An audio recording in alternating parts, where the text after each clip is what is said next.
Hey everyone, what's up and welcome back to the channel. So today we're going to be talking about season 15 details. Last week, big thank you to EA for allowing me and many other creators to sit down and learn a bunch of information regarding all the new things that are coming to season 15. Obviously, we got the new Legend Catalyst, we got the new Broken Moon map, and then we also have a brand new gifting system. We're going to get into a bunch of the topics today, excluding the new Legend Catalyst. We aren't allowed to talk in detail about everything we learned about Catalyst until the 27th. So if you guys want to be there for that video, make sure you guys subscribe to the channel and turn on notifications. We're going to get right into this. I also have a great couple of matches to show you guys while I just talk about the new details. But yeah, I hope you guys enjoy the game. We're going to get right into these details. Let's do this. I just want to start off by saying that in the early access event that we attended, we did see the gameplay trailer. So I won't be reacting to the gameplay trailer here on the channel. I know a lot of you guys like watching my reactions. We will watch it again over on my Twitch.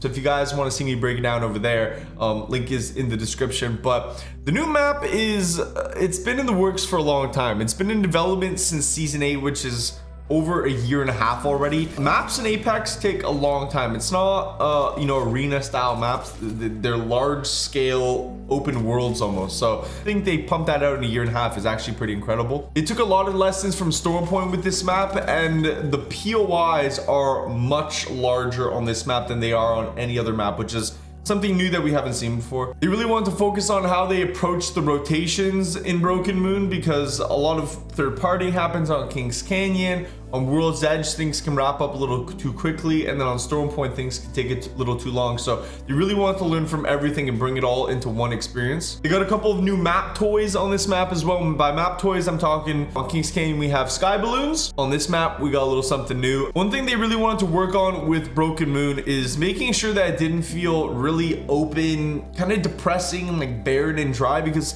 to be honest, the moon is pretty bland. It's gray, it's dark, it's kind of sad all the time. And compared to the other maps on Stormpoint, we got lush jungles. On Kings Canyon, it's like, the wild deserts. World's Edge is pretty colorful in itself too. We got big cities. They had to really, bring out a new side of a moon that I think a lot of you guys are going to appreciate. And honestly, it was a cool twist that they pulled off. But in terms of the moon itself, a lot of you guys with Catalyst and the launch of the new gameplay trailer, you've seen her abilities, you've seen the black fluid that she kind of wields with her hands and stuff like that, and that's called ferrofluid. The Broken Moon is a source of ferrofluid, so Catalyst was able to like harness it and use it and make it a part of her kit. So this is kind of Catalyst's map. It's what she does. She is a ferrofluid specialist. And then obviously dipping into the lore a bit with Silva Pharmaceuticals, Octane's dad, he's really struck a deal to be able to bring the Apex games to the Broken Moon. It's always a big question I feel like people got is, like, why are the Apex games even here? Like, why do we go to these new places and compete there? But essentially they're trying to save the planet, and saving the planet's expensive. So, striking a deal with Silva Pharmaceuticals is a great way to get money in, get Apex games in. People got mixed emotions about it. Catalyst obviously doesn't really like it. She wants to do things the natural way, just saving the planet by working hard and stuff like that. But money talks, bro, and they had to do what they had to do. So that's a little bit of a backstory on, some of the changes coming this season, and kind of a backstory on Broken Moon itself before we get into the look and feel of the map, which is where things start to get really interesting.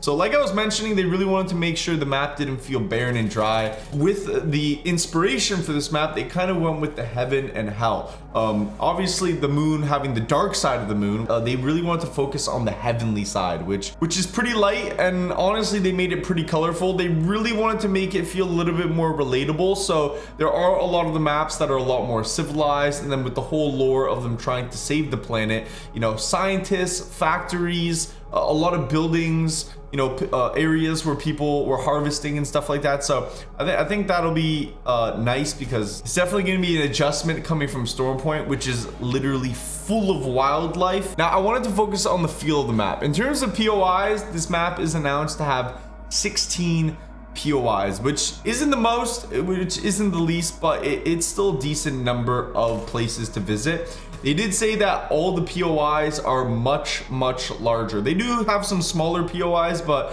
as a total around the map, they got a lot more big spots, or what you could call hot spots. They really wanted to avoid the whole issue that went down in World's Edge with Capital City. It doesn't matter what they do, it feels like people just love dropping Capital City. I think people honestly just love zipline buildings, but it's a little bit of a toxic hot drop pile. There isn't the most loot there. You can drop there with pretty much half the lobby, and sometimes you'll have to completely leave what is the largest POI in all of World's Edge, which can take a while to even find a gun. So they wanted to avoid that with the larger POIs. There's a lot more loot around the POIs, so there's room for lots of teams to be able to go there and still get weapons, still properly make decisions. It's not just a madhouse. There's some sense to the madness. A lot of you guys are probably wondering how large the map is. They did say that it is slightly larger than World's Edge. So I'm assuming it's not as big as Stormpoint, a little bit bigger than World's Edge. And with the big POIs, I think that I could have a good flow. I'm optimistic. I think it's got potential,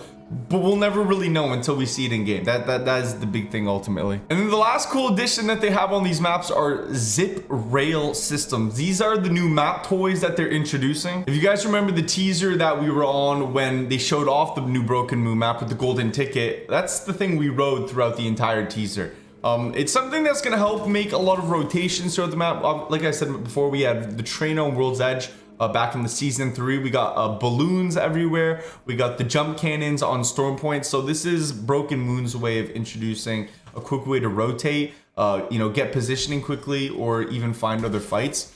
They did express that these things, although are used for rotations, can be used in a lot of honestly really cool and fun ways that I think we're going to learn as we play the game more. They said a lot of people end up jousting on them. It's a great way to push fights if you get a big shield crack or you get a knock on a team. Other people might even camp them and camp the end of the rail system to catch a team off guard when they're coming. By the sounds of it, a lot of like kind of griefing going on around these zip rails. I think it's going to be a lot of fun. And just in terms of how they function, they do function just like zip lines in terms of mechanics. So if you're on one and you're shooting someone with an R301, it's going to widen your spray. You don't have 100% accuracy on these things, so they're not going to be completely broken. People aren't going to be riding them and beaming teams as they just flow throughout the whole map. There's still some negatives to them. And what I'm going to talk about next is from the Q&A portion, but I just thought it's more fitting to talk about it right now than it is to talk about it at the end of the video. Broken Moon is going to be the first map that we get in ranked this season. So it'll be the first rank split. I think that's honestly a lot of fun. It's always cool hopping into a new ranked experience and seeing how the new map plays out competitively rather than waiting until the second split. And the best news is that in the pubs rotation, so just regular public matches, we have Broken Moon, Olympus, and World's Edge in rotation for the entire season, or at least for the first half of the season until the second split. It's going to be really awesome. I think that's a great series of maps to flow with each other. Stormpoint's been in there for a while. A lot of people complain they don't like it in public matches because it's too slow. Very fast-paced maps as far as we're concerned, because Broken Moon sounds pretty quick. It's gonna be great, bro. The next thing to talk about is the gifting system they're introducing. This one I wasn't the most excited about because it's not something that I think a lot of players have been asking for, to be honest. But I mean, I'm all about new features, and it's better than not having it. So I'm not the most excited about it, but I am, welcoming to it. And here's some details on gifting. So first up, it's only available using Apex coins. You can use crafting metals to make your friends skins and then send it to them. It's pretty much everything in the shop that has a gifting available icon. You'll be able to buy it for your friend and send it to someone. I'm not 100% sure on this, but I'm pretty sure you need to be friends with someone for at least 2 weeks before you can send someone a gift. That is not confirmed information. It's just what I think I heard off the top of my head. Like I said, most items in the shop, I don't know if there's any ability to gift heirlooms as of currently. I don't think that you'd be able to do that because you can't actually just buy someone heirlooms. You have to buy them shards and shards aren't purchasable. You have to buy Apex packs, and I don't think Apex packs are something you could just send to someone. It's more so if you find an item that you see in the shop and you're like, wow, I'd really like my friend to have that, then you can buy in that specific item and send it to them. So that'll be kind of how the gifting revolves. And then there's no region lock, so it doesn't matter where they are located in the world. You can send it to, you know, if I'm here in Canada, I can send it to someone in India if they were playing from all the way over there. So that's all the details they give us on gifting. Not the biggest system. It's very new. It's their first implementation. I'm sure it'll experience a lot of tweaks as the life cycle of Apex goes on. We'll get more ways to gift. Maybe one day we'll get the ability to gift heirlooms, which would be super cool, but that's everything on that. And then lastly, we have stickers. It's a brand new cosmetic item coming this season. They're pretty self-explanatory. It's stickers. I don't know if you could put them on weapons. That I'm not 100% sure, but I do know for a fact that you could put them on all healing items. They updated a bunch of the animations and sounds for healing items in Apex near the end of season 14, like as of the past couple weeks. And that's for good reason. You're gonna be able to put stickers on your Phoenix kits, med kits, batteries, cells, syringes, all that stuff to kind of customize it and make it feel a little bit more personable. It's the one thing that's not customizable in Apex, so it's kind of cool to see that. But that is all the new details that I am allowed to share regarding season 15 other than Catalyst. Like I said, which if you want to see, I will be releasing that on the 27th when the embargo lifts and EA allows us to talk about it in detail. But there was the Q&A section to finish things off that I have a couple more details about. Cross progression, there is still no further updates on cross progression. They said it's technically very challenging. They don't want to commit to a date until they know for certain when it'll be ready. And as far as they're concerned right now, it's not ready. And to be honest, it still sounds like it's a little bit far out. They said it's very challenging. So for the time being, they just want to focus on what they actually can focus on. So it wasn't great news for cross progression. Definitely at least the next 3 seasons. I'm thinking, you never know, it could be next season, but like I said, if they were a little bit closer to date, they'd have something exciting to say about it.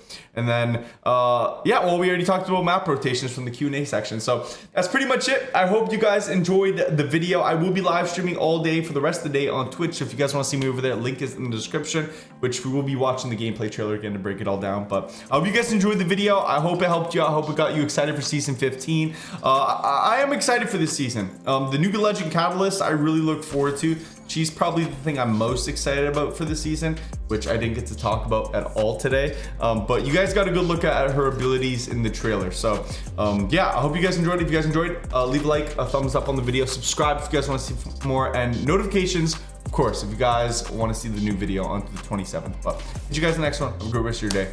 Keep up, stay up.